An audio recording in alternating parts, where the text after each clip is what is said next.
This is 2019.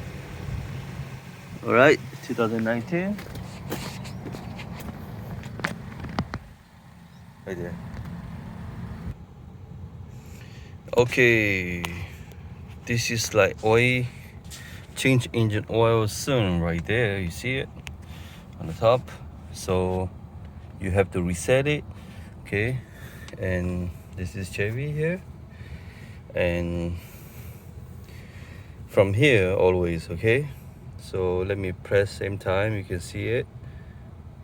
Press it, and then scrolling down. See, 1, 2, 3, 4. Okay, remaining right there. All right. So,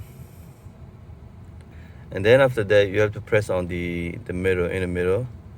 Press it and hold. Okay, see, just gotta change. Press and hold this button, right?